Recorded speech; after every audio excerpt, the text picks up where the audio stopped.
this given example. So, for x is equal to 1, x is less than equal to 5, and x plus plus. So, for y is equal to 1, y is less than equal to x, and y plus plus. So, it's C out.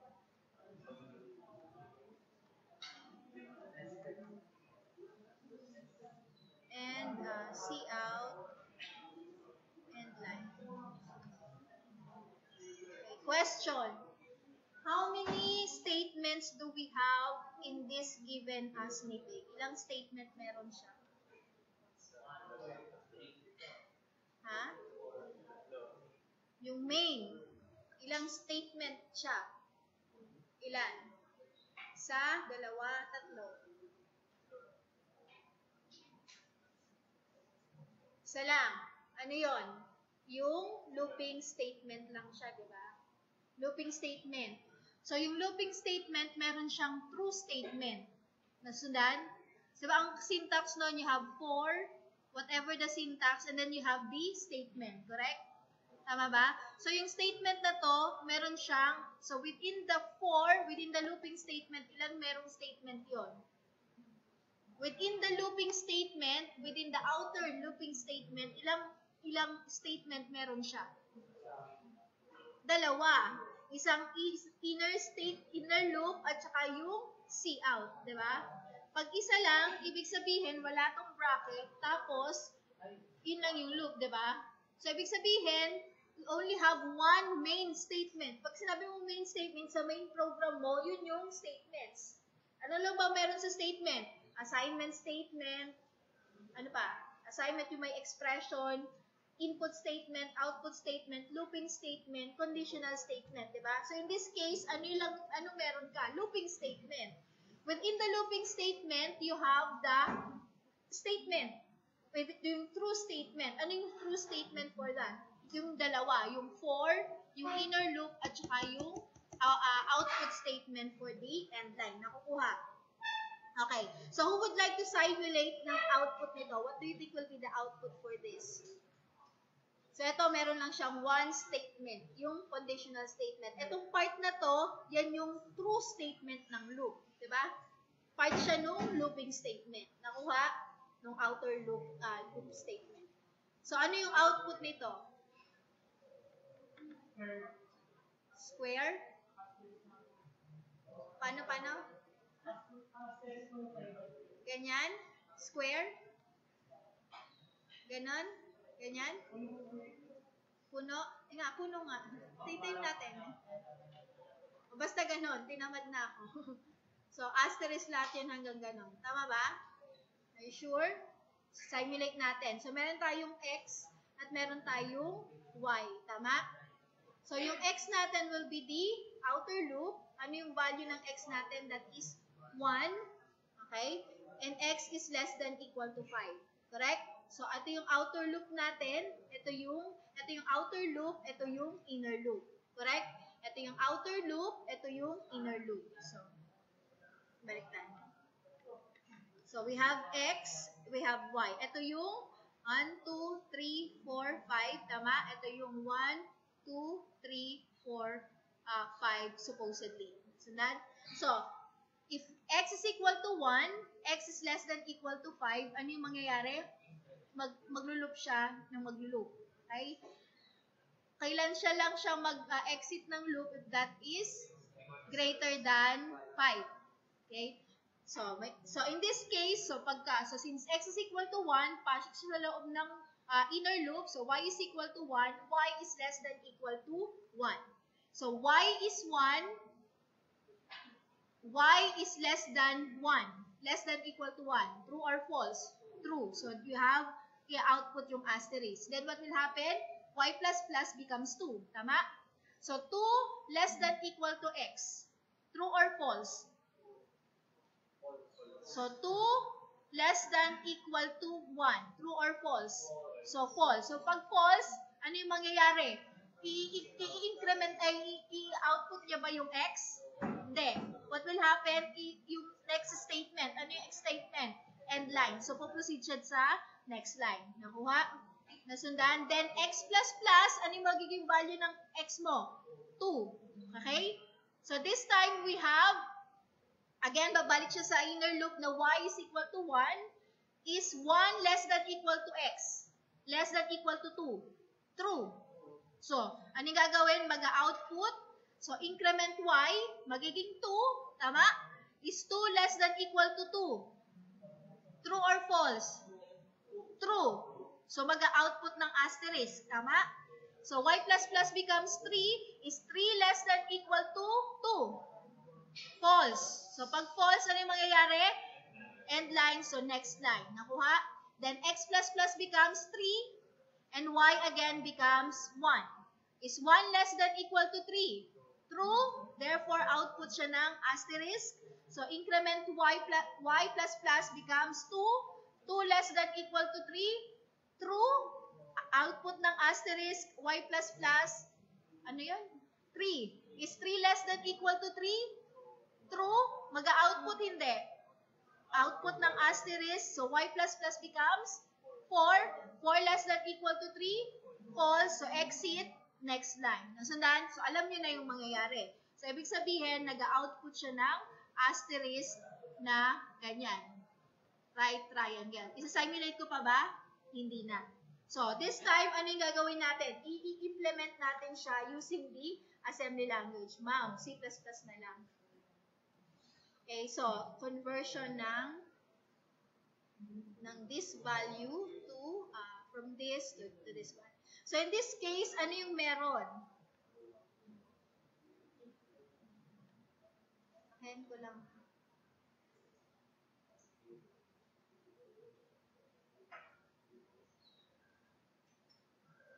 Okay, so definitely we have the data.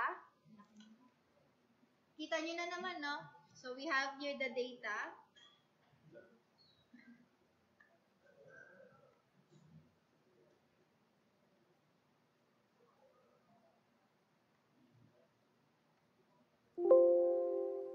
Ayun na yan. So, that data, ano yung mga variables na meron tayo dito? X and Y. So, therefore, db, so, uninitialize, or if you want to initialize already, pwede mo na yan iset as 1. Tama? Tama? So, y, tb is equal to 1. Kaya lang, we have to make sure na kapag pumasok siya sa loob ng inner loop, may initialize siya sa 1. Nakuha kasi nagde-decrement, nag-i-increment yung y, di ba? So, dapat pag lumabas, di ba, mag-increment yung x, okay? Pag nag-increment yung x, pumasok siya sa inner loop, naka-initialize ulit yung y mo is equal to 1. So, what else? Ano pa yung variables? Wala na. So, for that, we have the code. So, main, procedure. Okay, so, since meron tayong data segment, so move AX at data. Then, we have move TS AX. And then, what will be the next one? Hindi ko nakukuha yung ano.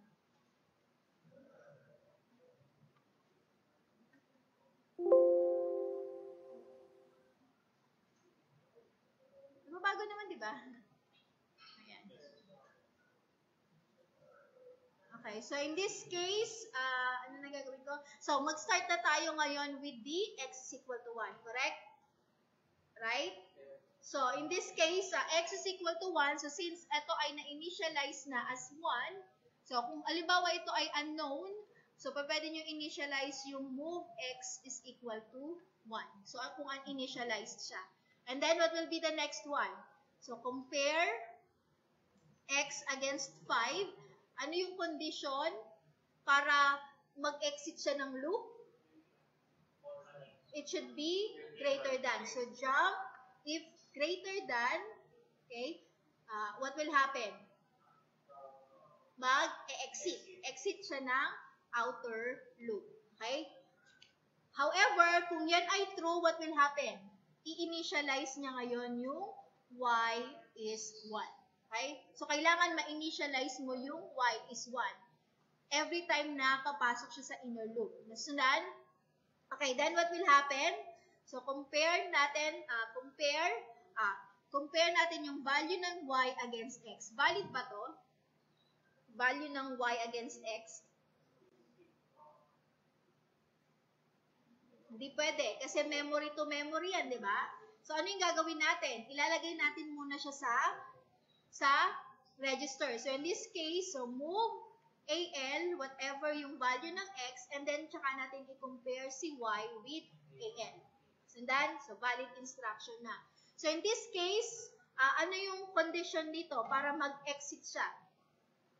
It should be greater than. So, if that is great, kasi less than equal to para maging true, di ba? Ano yung complement nito? Less than. Or, this is less than equal. So, ano yung complement? Greater than. So, compare y against L. So, jump if greater than. Ano yung mangyayari? Mag-exit siya. Kaya lang pag nag-exit siya, ano yung gagawin niya? Di ba, ipiprint niya yung end line. So, that means magpo-proceed siya sa label na next line. So, ano yung next line? I-output niya yung end line. Ano yung end line? Move yung character 10 at saka character 13. Okay, output the character 10 and character 13. So, jump if greater than, so next line, then what will happen? So, if that is true, ano yung mangyayari? So, move AH2, so move TL, whatever yung asterisk, and then interrupt 21H. And, paano siya ngayon mababago yung loop? Di ba pag may looping, ano siya? Range of, paulit-ulit, di ba? So, meaning, meron siyang range of value. Meron siyang start, meron siyang finish. Correct?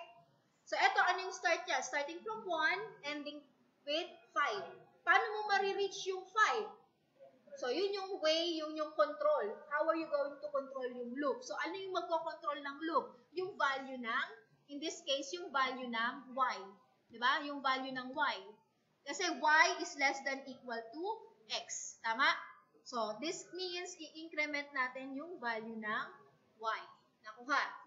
And then, what will be the next one?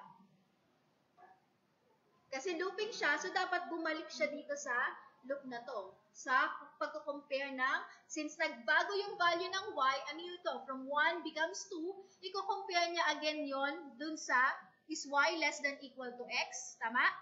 So, saan part na yon? Is compare x against, compare y against AL, or yung value ng x mo. Nasundan? So, in this case, so ito na yung magiging inner loop. Okay? So, we will jump inner. Nakukuha. What if nag-false na yan? What will happen? Pag nag-false, gagawin niya yung next line. So, ano yung meron sa next line? So, we have here, next line. So, in this case, we have move AH2. So, move DL 10. Okay, interrupt 21H. Interrupt 21H, and then also move BL 13, interrupt 21H. Ano yan? Yan yung line feed. Ito yung line feed. Ito yung carriage return. Ito yung line feed. Nakuha? Nasundan? Yung enter. Diba magpupunta siya sa next line. Okay? Then what will happen? So pag na-input mo na to, ano yung mangyayari? Babalik siya ulit dito sa outer loop. Di ba? Pagka in-enter mo dito, mag-next line, ano yung mangyayari?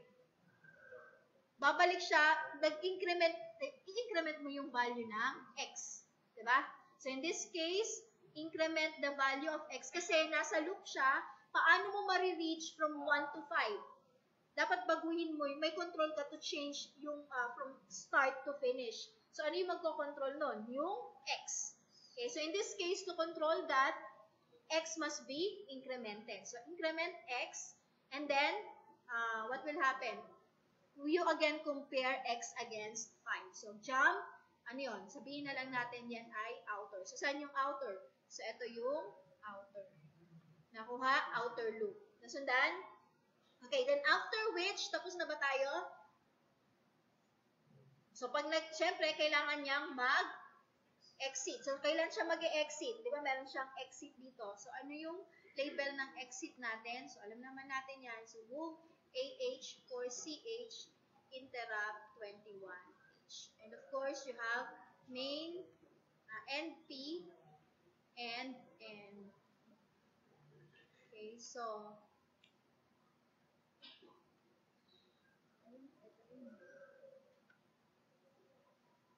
as you can see, ito yung code. Ay, hindi pala yan.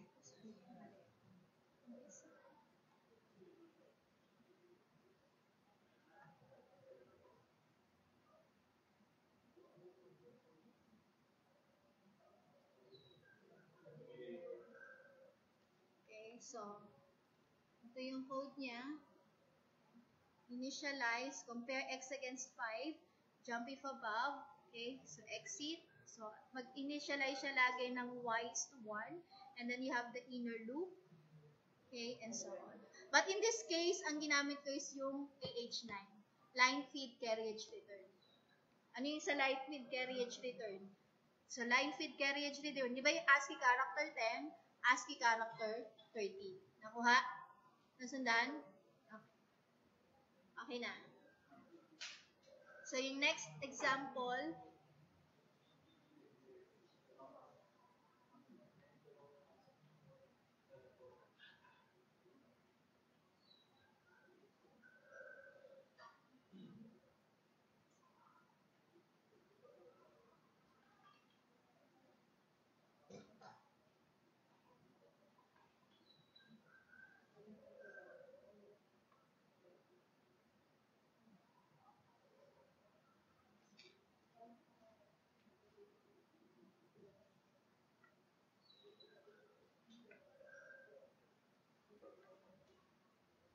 okay, so for the next example, we have here 4. So,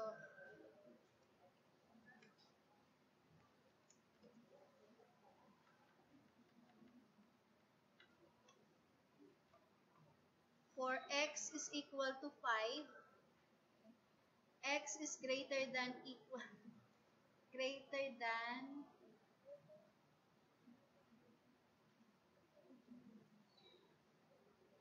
wait lang ah.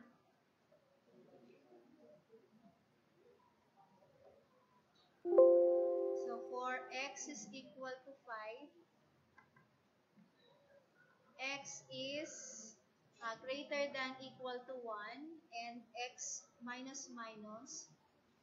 So, we have an inner loop which is for y is equal to x, y is greater than equal to 1, and y minus minus. So, for this, still, you will output the value of y and C out and line. What do you think yung output nito?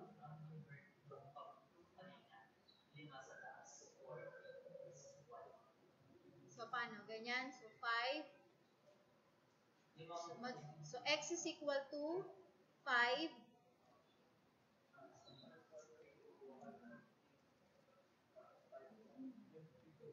So, ito yung x.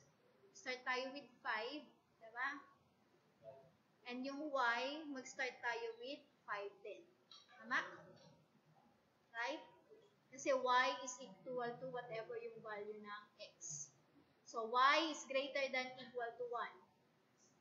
Is 5 greater than equal to 1? Yes. So, this will become, ano yung output mo? Yung y.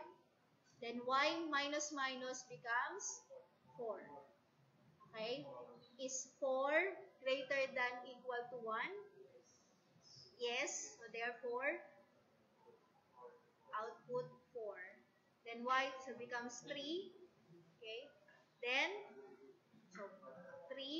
Kung ito ay 2, ito ay 2, kung ito ay 1, 1. And then, y minus minus becomes 0. Diba? Is 0 greater than equal to 1? So, false. Ano yung mangyayari? End line. So, next line. So, then, x minus minus. So, x minus minus becomes 4. And what will be the value of your y?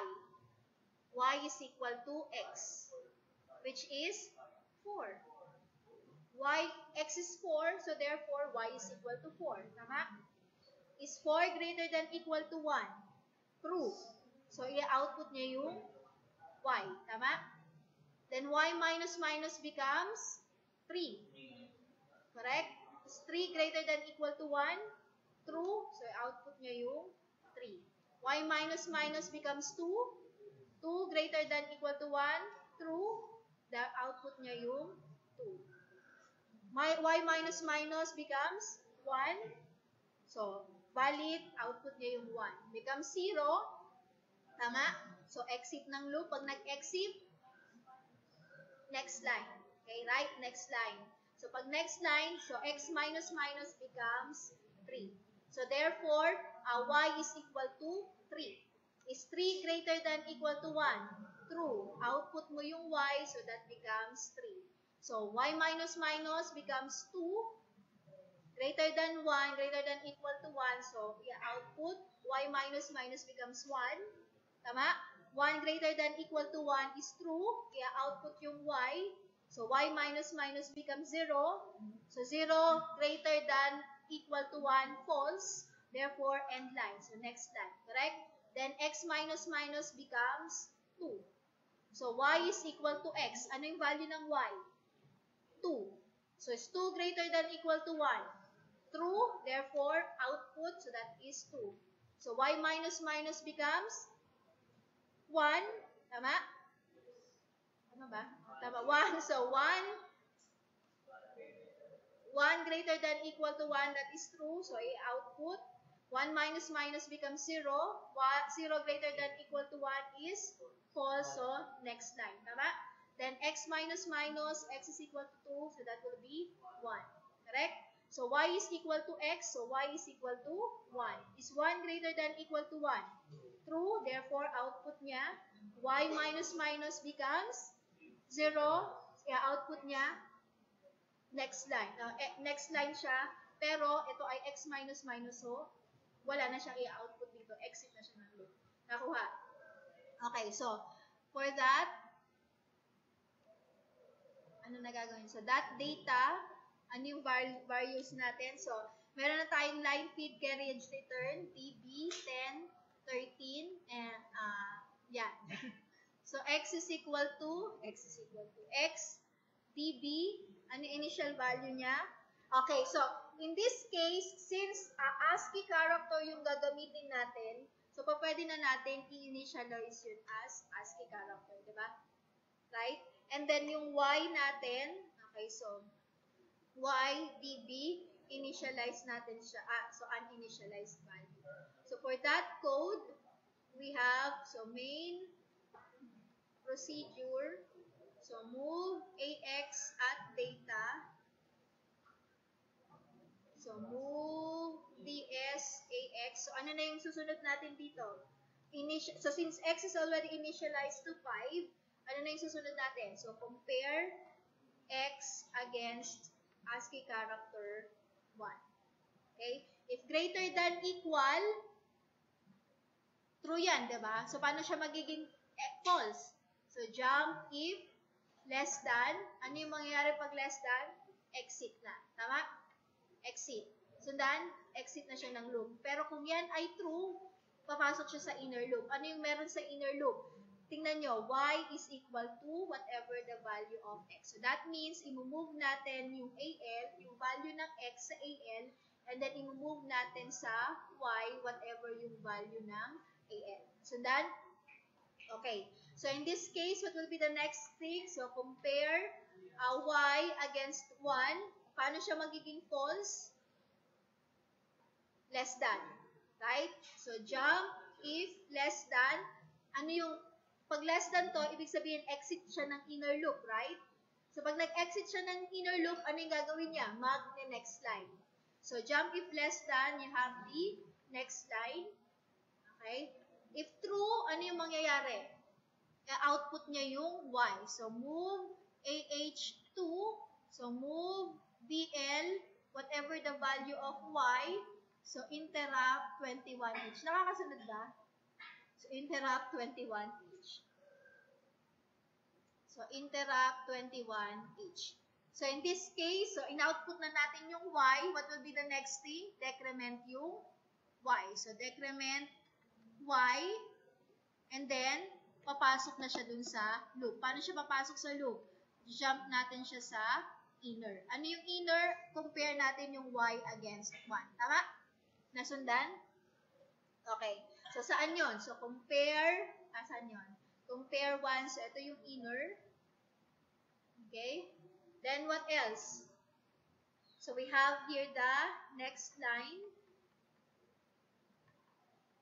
Ano yung meron sa next line? So, move, move AH9. So, load effective address TX. So, line feed carriage return. So, interrupt 21H. And then, what else? So, after that, decrement X. So, decrement X. So, babalik siya ngayon dito sa loop, sa pag-check if X is greater than equal. So, therefore, jump, saan yon? If X is 1, right? So, outer. So, you have here the outer. So outer.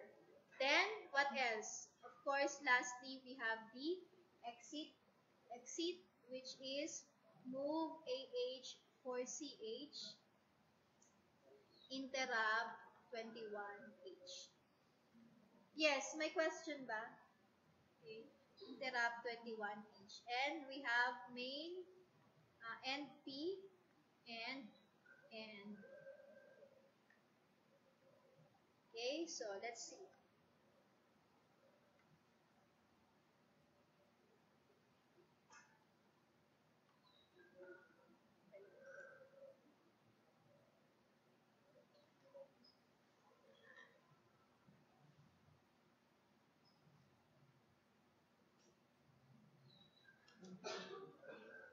So, we have here initial content of X, compare against 1. Okay? So, ito yung pag-initialize ng Y that is equal to X. So, compare Y against 1. If less than, next line. So, it will loop while your Y is greater than equal to 1. Tama? Okay? And then, outputs the content of Y. So, to change the value of Y, para ma-reach niya from the start to finish, kailangan may control.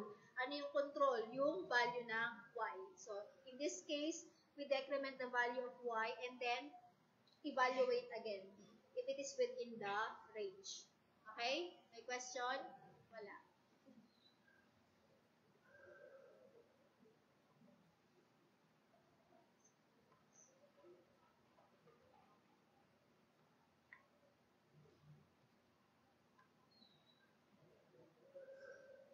Okay, so another example.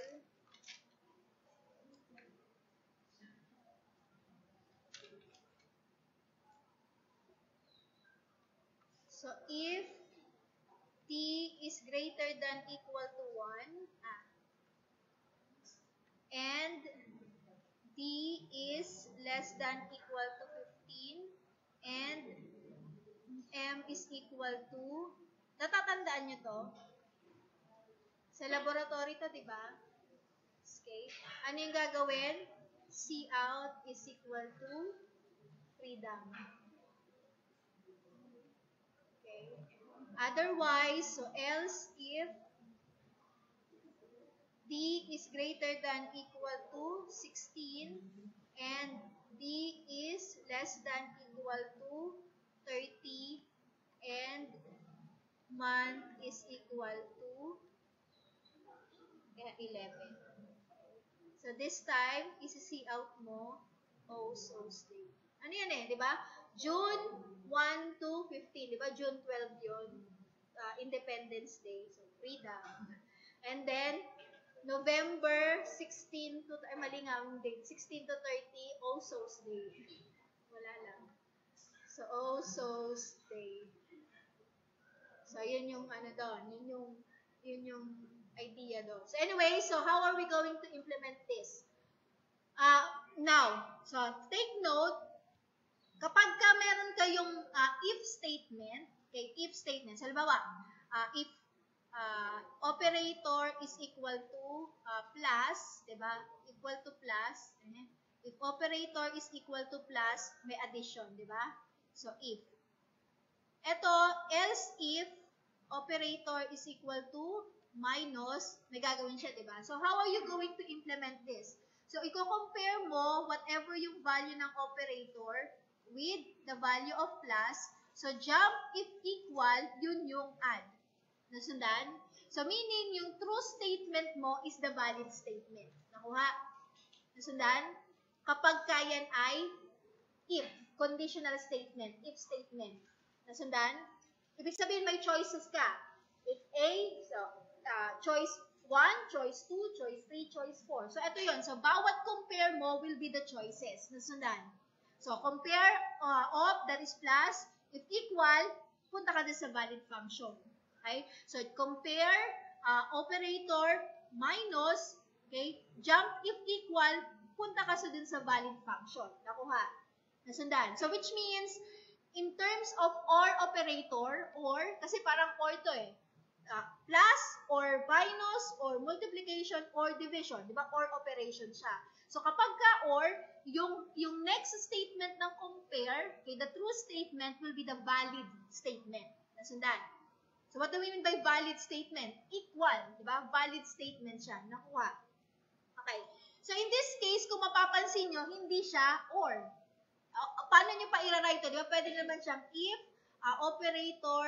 operator is equal to plus. Di ba equivalent to, or, di ba? Pwede ganyan. Or, operator is equal to minus. Nakuha nyo yung ibig sabihin? Or, operator is equal to multiplication and so on. So, instead of writing this way, i-write mo siya sa isang statement separated by or. Nakuha? Nakuha? Nasundan? Okay. Alam niyo na to supposedly kasi nag-programming 1 na kayo, programming 2, marami na kayong dinaan ng programming. Tama? Okay. So, pag or operation, yes. Anong problema? Anong problema? Siya. Ikaw. Anong problema? Wala? Okay, so supposedly, so this is an OR operation. Okay, this is an operation. So, you can rewrite this in a long way. Naka-if, naka-ganyan siya. Naka-if-else, right? Nasundan. So, in this case, so sa example natin dito, naka-and operation siya. Nakuha. So, pagka-and yung operation niya, complement siya nito. What do you mean by complement? Yung true statement niya will be yung complement. Example. Okay, halimbawa, i-initialize ko pa ba yung variable? Alam niyo na yun, di ba? So, that data, DDB uninitialize, MDB uninitialize, free DB 10, 13, freedom. Ito, di ba mga ano to? Mga prompt to? Sige, gawin na lang natin. So, that data, so DDB uninitialize, MDB uninitialize, so free, so halimbawa DB, so 10, 13, ang content is freedom, okay, $sign and so on. So alam niyo na to, di ba? Para ma-initialize itong mga string na to. Okay, so halimbawa, O, so DB, 10, 13, so O, so day. Okay. So, on to the code segment. So, in the code segment, we have here the main procedure. So, move AX at data. So, move PS AX.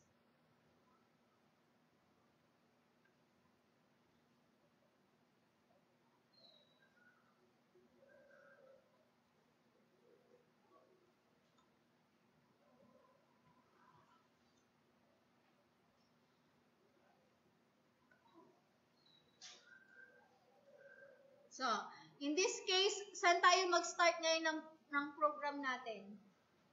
Saan tayo mag-start? So, compare.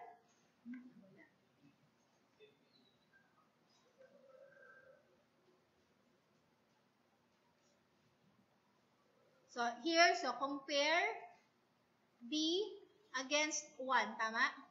Right? So, in this case, since AND operation to, meaning, pag nag-false to, pagka hindi to true, meaning false siya. Tama? Correct? So, that means, tawag dito, ang true statement niya will be yung complement. Okay? Yung false. Yung valid statement will be yung false statement. So, in that case, ano yung operation nito? Ano yung complement ng greater than equal? That will be less than. So, jump if less than, ano yun? That will be if false. Diba? If false. Ano yung if false? Ito yung gagawin niyan, diba? Right? Nasundan? Pag false. Nasundan. Kasi kailangan valid to and at saka valid to at saka valid to para gawin niya to. Correct? So, yun yung ibig sabihin nun. So, meaning, if this is true, okay, if this is false, okay, kung ito ay true, kung ito ay magiging true, anong ibig sabihin nun? Papasok siya sa else if na statement. Nakuha? So, kailan siya, pag nag-false to, anong ibig sabihin nun? Pag nag-false to, so jump if less than. Pag nag-false, anong ibig sabihin nun? Yun ay greater than equal. Tama? So, kung greater than and equal siya, itetest niya ulit yung second condition. So, that the case. So, compare D against 15. Okay, 15. Okay. Ano yung condition? Ano yung complement niya? Again, jump if greater than false yun, di ba? False. So, that means you have if false. Okay? So, if that, ano yun? If that is, so, ibig sabihin, if this is less than or equal, true yun, di ba? Ano i-check niya? I-check niya ulit yung third condition. Ano yung condition? So, compare M against 6.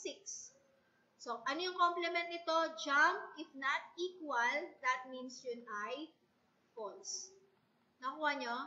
So, ito, ibig sabihin, pag ito ay valid, ito ay valid, ito ay valid, satisfied to, papasok siya dito sa true statement. Nasundan?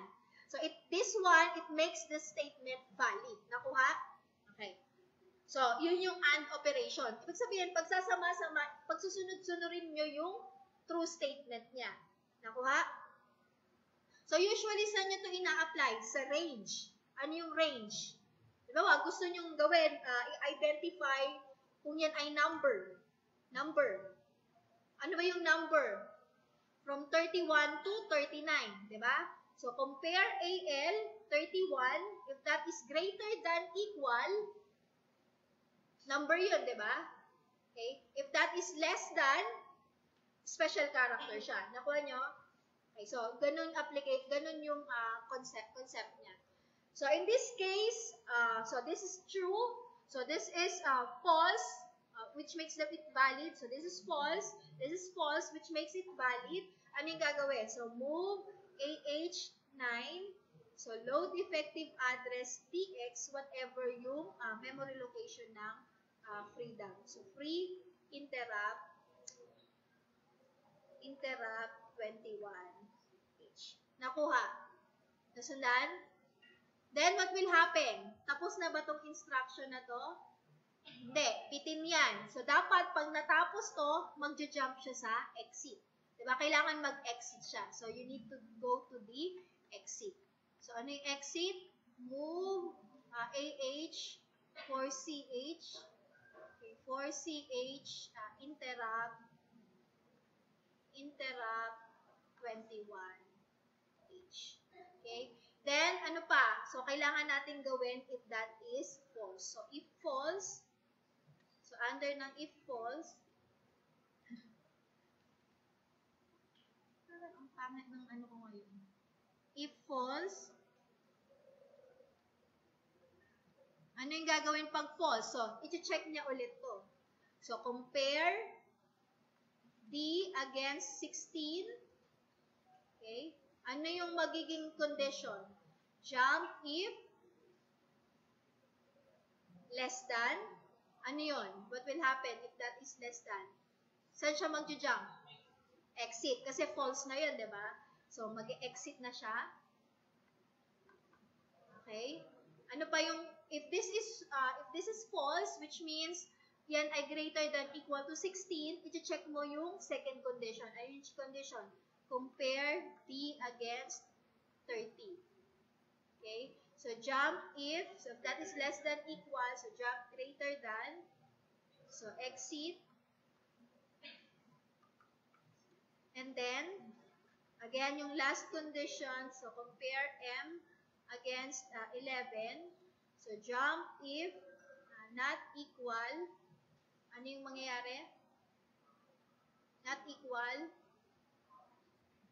So, exit. Okay? And, so if that is true, all of these conditions are satisfied, ano yung gagawin? So, move AH9, so load effective address DX, ano yung DX O, so interrupt 21H. And then, what will happen next? Tapos na ba yun? Kailangan niyang mag-exit. Kasi after nito, exit siya. Diba? So, you have to jump, exit. So, for your assignment, so, i-run nyo tong program na to.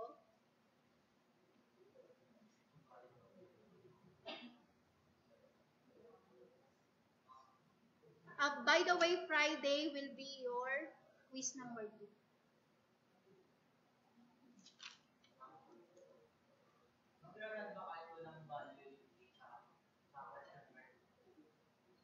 Kailangan mong initialize ng value. Kailangan mong mag-initialize ng value. Sa assignment, nilalagyan na lang namin ito, nilalagyan namin ng Bahala kayo kung paano nyo siya i-initialize. Pwede nyo siyang i-initialize na lang dito. So, for the values, kailangan meron kayong initial value ng D at saka M. So, how are you going to make an initial value? Kung pwedeng lagyan nyo ito ng, say, T is equal to 10 and M is equal to 11. Nakuha? Or, ano pa yung pwede nyo gamitin? Gamitin nyo yung move AH1 of D interrupt 21H. Alam nyo naman na gamitin nyo, di ba? Tama? So, enter value. Pag nag-enter ng value, isi-save nyo siya sa D. And then, interrupt 21H ulit. Whatever yung AN, isi-save nyo siya sa M. Nakuha?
Okay, so in this case,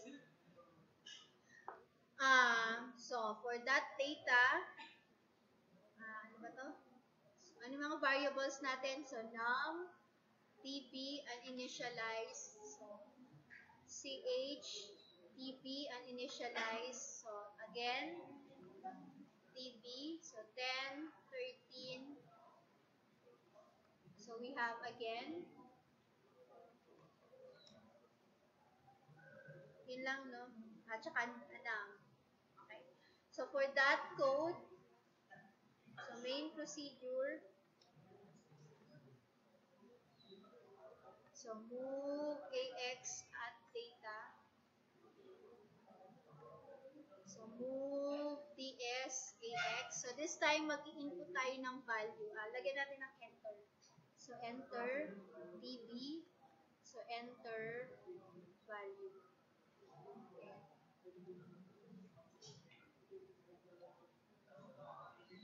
10, 13.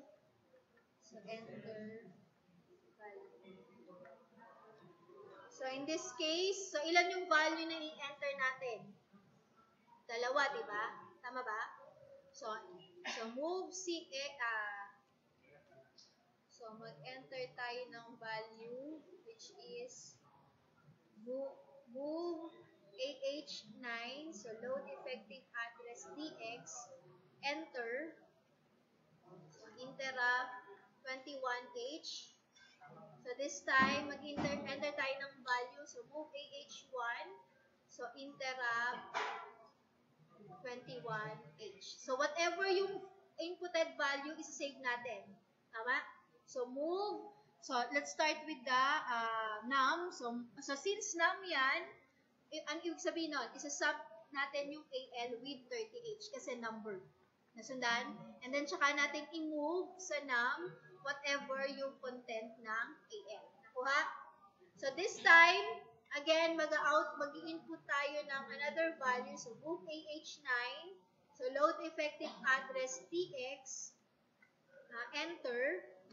Interrupt 21H. Then, move AH1.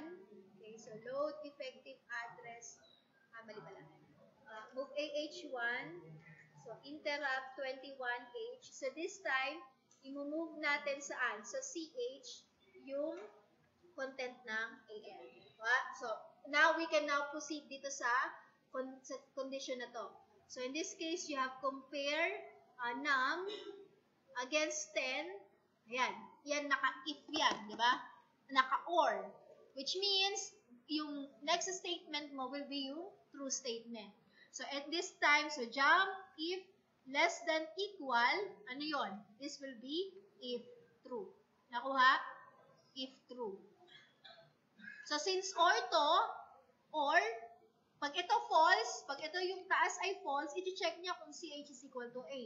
So, in that case, so you have compare CH against ASCII character A. So, jump if equal, that means that is true. Tama? Nasundan? So, meron kang else if, di ba? Or ito. Parang or siya. Correct? So, compare again CH against ASCII character B. Okay? Jump if equal. So, else if true. Okay? And, so pagka false na talaga siya, kung false to, itatry niya yung ito yung false statement mo, right? So, kung hindi to true, hindi to true, hindi to true, ano yung gagawin niya? I-move niya sa CH yung ASCII character G. Nasundan. Then, after nun, exit na siya. Okay? So, exit. So, move AH for CH. So, interrupt 21H. So, kung mapapansin nyo, halos pareho lang yung algorithm niya. Pag sinabi mo if condition, ito yung arrangement ng algorithm. Okay? Pag sinabi mo and operation, katulad nung kanina. Okay? So, yun lang yung difference nun. Okay. Now, so what will we do next? Dilitan ko lang ha.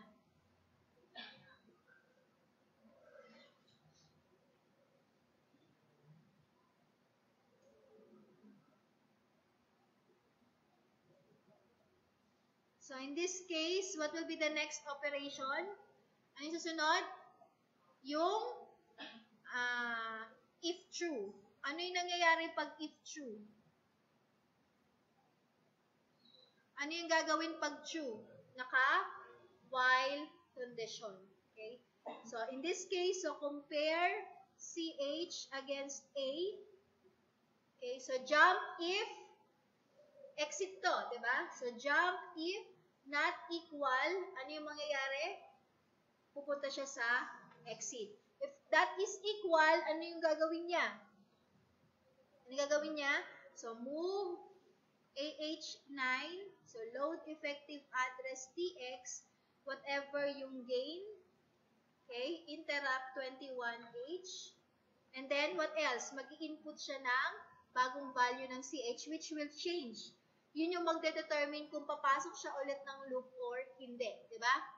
So, in this case, so move AH1, so interrupt 21H, interrupt 21H, and then, ano nang mangyayari? So, move CH, whatever yung content ng AL. Nakukuha? And then, ano pa? My last statement, which is increment num. Okay? And then, what will happen? Babalik siya dun sa while loop. Tama? Ano yung label ng while loop? So, you will jump if true. Diba? Yan yung if true. Nakukuha? Babalik siya ulit dito. Okay? Now, ano pa yung kulang natin? Else if true. So, kapag yan ay nag-exit, kailan siya mag-exit ng loop? Kapag ito na yung exit niya, di ba? You have to make sure na mayroon siyang exit. Kasi otherwise, mag-loop lang yun ng mag-loop. Okay? So, kailangan yung alamin nasaan ba yung exit. Kailangan mag-exit siya. Okay? So, you need to have an exit. So, in this case, what will be the next one? Itong value na to. So, else if true, ano yung statement ng else if true? Diba? Num minus minus. So, you have decrement num. And then, are we done? No. Bitin yan. Ano yung dapat? Mag-jump siya sa exit. Nakuha? Nasundan? Okay. And then, tsaka natin i-close. So, main procedure, and then, and may question. So, again, for your assignment, i-run nyo siya sa program. So, kailangan maintindihan nyo yung concept.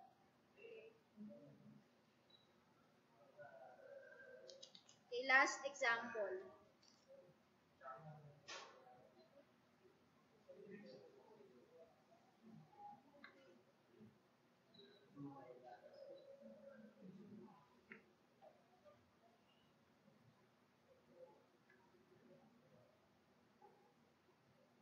So, this time we have while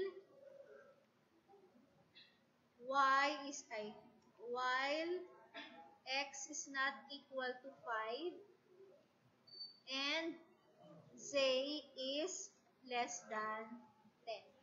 So, ano yung gagawin niya if that's the case? So, if x is not equal to 2, so x plus plus, else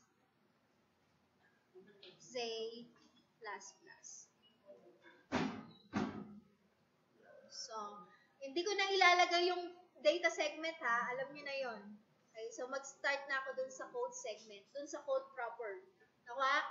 Hindi ko na ilalagay yung main prop, yung move AX at data, move DSAX. Okay na yon. Okay na yon?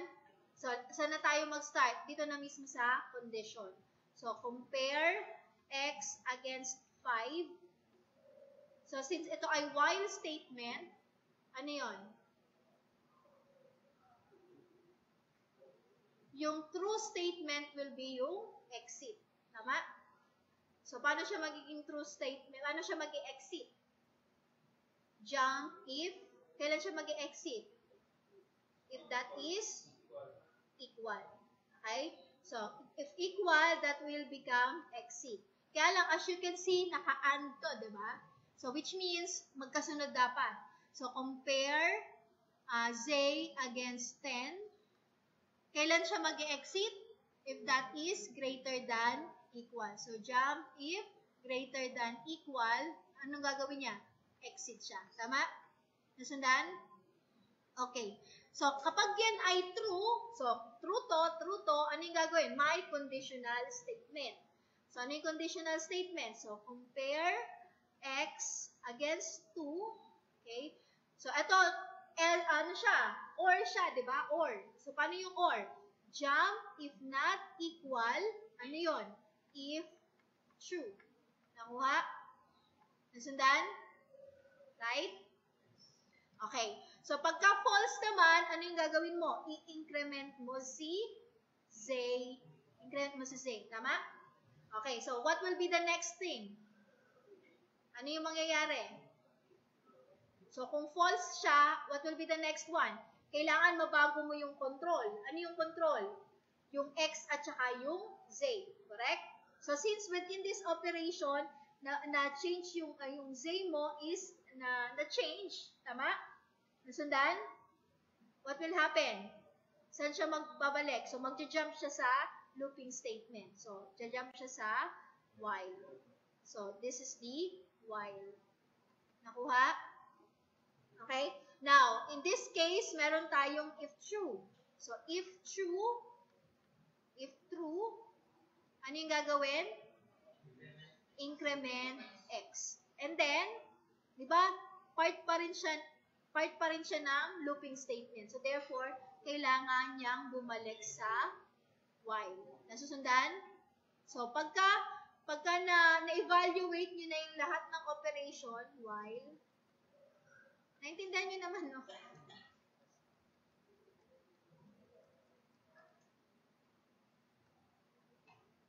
Okay, ganyan na lang. Dikit-dikit na lang. So, jump while. So, lahat yan na-evaluate na, di ba? Pag nag-Z siya, pag false to, pabalik sa loop, right? Pag true siya, pabalik siya ulit sa loop. Nasusundan? Okay, then what will be the next one? So, we have here the exit. Ano yung meron sa exit? So, move AH for CH. So, interrupt 21. Diba madali lang? Nasundan? So, yun. Pero syempre, i-initialize nyo yung value ng x, ng z, and so on. Sundan?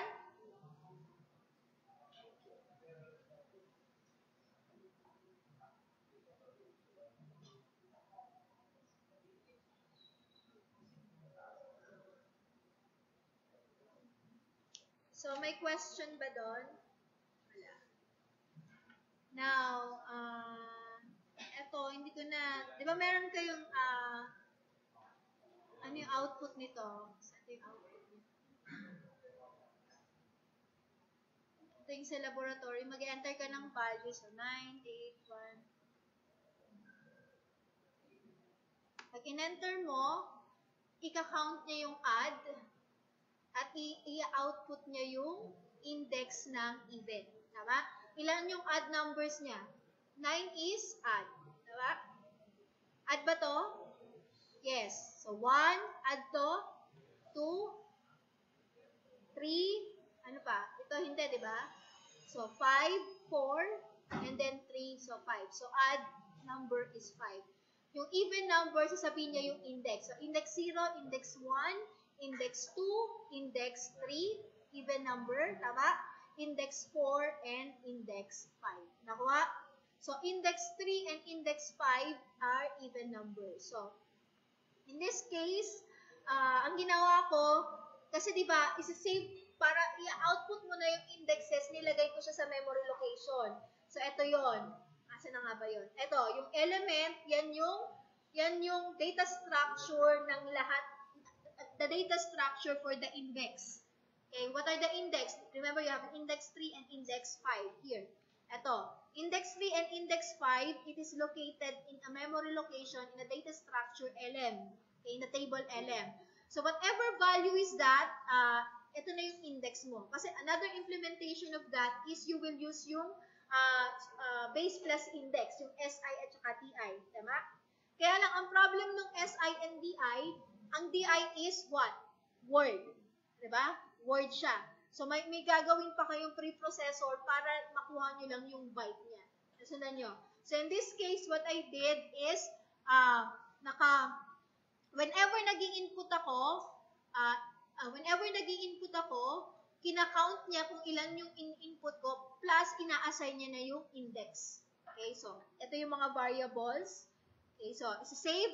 This is where I save all the inputted values. So, counter, this is the number of values inputted.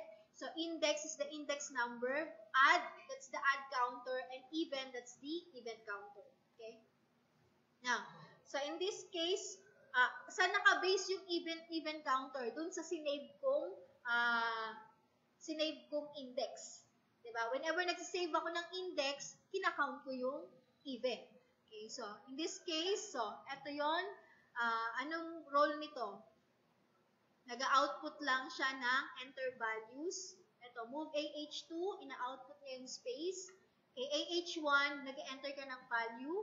So, compare AL13, mag-save siya ng ng value until you enter key. So, exit yung enter key. So, whenever hindi siya enter key, whatever value I entered, i-convert niya into number. Okay, so from ASCII, so nag-enter ako ng 9. I-convert niya into, ang value nun is 39, tama? And then minus 30, magiging 9. So, yun yung isi-save ko sa memory location. Then, para ma-save ko yung next one, so increment again yung memory location. So, whenever I save, okay, sa save, kina-count ko siya. Kasi para mamaya, pag in-output ko, alam ko kung ilan yung i-evaluate ko. Kasi di ba sinave ko? So, i-evaluate ko yung bawat each values of that. So, how much values do I have to evaluate? It depends on the counter. Okay, so jump again until I enter yung 13. So, this time, so whenever I entered the enter key, ipaprocess niya na. Ano yung ipaprocess niya? I-check niya. So, ito, 9712, that's the content of the memory location saved. Right? So, once I finished entering the values, after ng 3, I press enter key, it will start processing the content. Ano yung content? I-check niya, is 9, add, or even. So, yun yung process. Okay, so, in this case, so load effective address BX is the address of this memory location where the 9712563 are saved. And then, load effective address DILM, this is the index of the even number. Remember, isa-save ko yung index ng even number. So, it is stored in the LM memory. So, this is the counter, how many values I entered. So, nandun siya sa CL. So, this time, mag-i-evaluate na ako. So, how do you know if that is an add or even? Modulo, di ba? So, what do you mean by modulo? You test the remainder. Okay, so, I have here DL2. So, halimbawa, ang in-enter ko 9. 9 mod 2. Ilan yon? 9 divided by 2 is 4 with remainder of 1. So, yung remainder of 1, nandun siya sa AH. So, if your AH is 1, that means that's an odd number. Correct? If your AH is not 1, 0 siya, ano yung gagawin? Isa-save niya yung index nun. Nakuha? Isa-save niya yung value nung index. Nakuha? So, in this case, initial value of index is 0. Okay, so index mo ay 30H, which is 0. Index 0, since i-output mo siya as character, so 30H. Nakuha? So, that's it. Okay, so, whatever the index, yun yung isa-save niya ngayon sa LM. Okay, dun sa LM. Ano yung LM? What's the LM? A memory location where you will save all the index number of the even number. Nakuha? Okay, kasi pag odd number, ano yung gagawin niya? I-increment niya lang. Correct? Pagka even number, isa-save niya sa memory location. Nasundan? Okay. So, then also, you increment the even number. Para saan to? Why do you need this? Kasi later, i-output natin yung memory location. So, depende kung ilan yung even number, yun yung magiging counter mo, yun yung number of variable na i-output. Okay? So, yun yung even counter. Then, loop. Siyempre, loop X. Bakit mag-loop X? Kasi i-evaluate natin kung yung 9, yung 7, yung 1, and 2. So, i-move mo again yung content ng BX sa AL para ma-divide siya. So in this case, pag nag-loop x siya, what will be the value of, what will be the value here? Yun yung second, di ba? Kasi nag-increment yung bx, di ba? Nasundan? So ito yung bx, ito yung bx plus 1, tama? So, ilalagay siya doon. So, 7 divided by 2. Again, 7 mod 2, that is still add. Tatalon siya sa add niya. Nakuha? Okay. Now, so for the, so after niyang, tawag dito, proceed naman tayo dun sa add na. Ano yung ginagawa sa add na? So, sa add na, okay, ini-increment niya lang yung counter as well as yung index nun. Nasundan? So, pati yung index kasama. So, whether that is even or odd number, meron siyang index. Okay? Kaya lang ito, i-disregard mo yung index nito kasi kailangan natin siya kapag pag yan ay even. Okay? So, increment bx to proceed to the next element. Ano yan? That is yung 1. Ito yon. And then jump z. So, alam niyo na yan. And then, so after which, natapos na yung count, 1, 2, 3, 4, 5, 6, 7. So, 7, 6, 5, 4, 3, 2, 1. So, nag-loop ulit. So, cx becomes 0. Therefore, exit na siya, di ba? So, pag nag-exit na siya, i-output niya na yung output. So, move AH9, i-output niya yung add. I-output niya yung counter. Okay, pero para maging ASCII character, add 30 and then interrupt 21H. So, sorry. And also, okay, so in this case, so output niya din yung even. So, even print. So, ito yon even print. Interrupt 21H. So, yung count is 0. Yung even counter, kasi diba, mag-vary yan, depende yan sa input mo. Kung tatlo yung in-input mong even, tatlo yung magiging laman ng counter, right? Kung 5 yon, 5 yung magiging counter. So, ano yung mag-vary nun? Yung even counter. So, i-output mo yung laman ng, so, DI is the address of element. So, output the character and so, and space and so. Nakuha? Nasundan? Okay. So, nasundan nyo na yan. Actually, meron pang, di ba ang problem niyo doon is kailangan may comma in between. Tama? So, paano nyo i-resolve yun na may comma siya in between?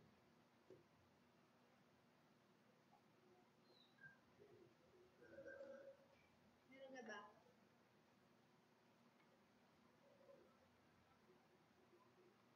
Paano nyo i-resolve na may comma siya in between?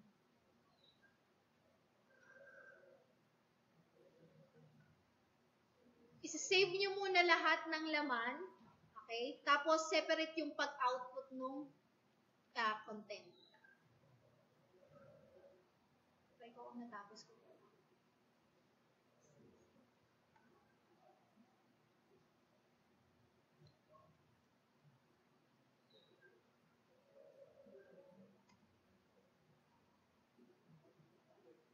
Hindi ko pala siya tapos. So, as you can see, ano yung ginawa ko dito?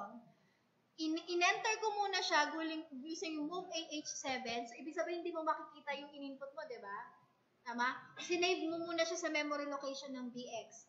And then, itong part na to, then, tsaka mo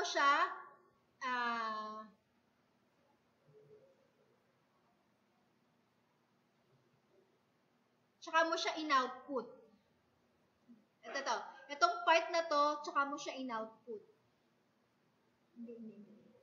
Tsaka, so, i-save mo, i-input mo muna siya using move AH7. So, pag na-input mo na siya ng move AH7, tsaka mo siya i-output with comma. So, separate process siya. Nakuha? Nasundan? Nasundan? Okay. So, hindi pa lang natapos yung sa succeeding. Pero, yun yung operation mo. May question?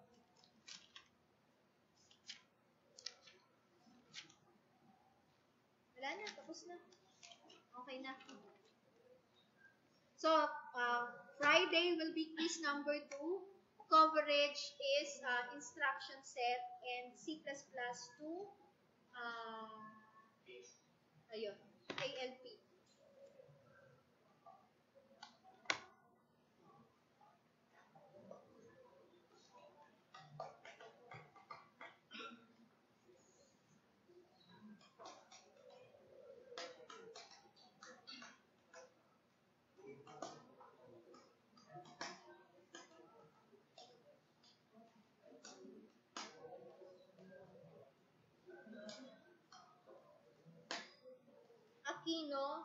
Magusi, Jonathan, Dave Emerson, Joshua, Baird, Rowan, Alexi, John Eli Kabuhat, ha?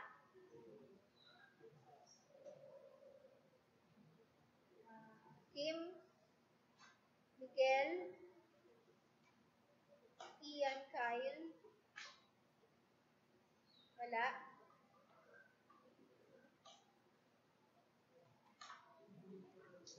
Mark Daniel,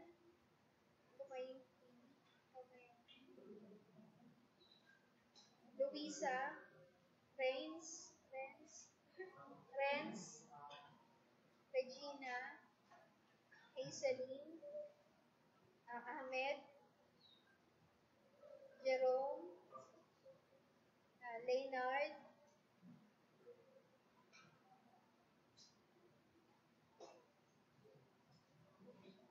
John Lagrosa, Leonida, Malabana, Manlapat,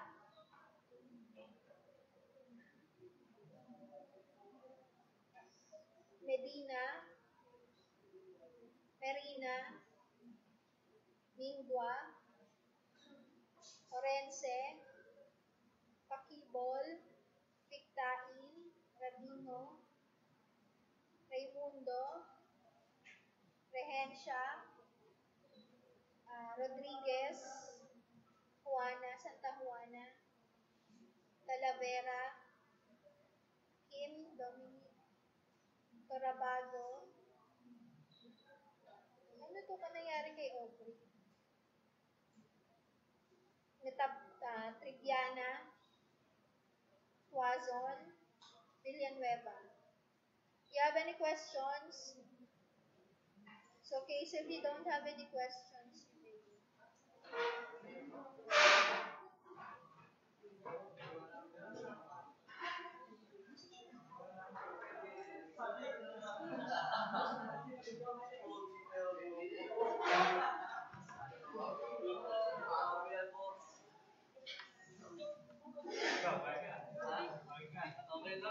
Okay,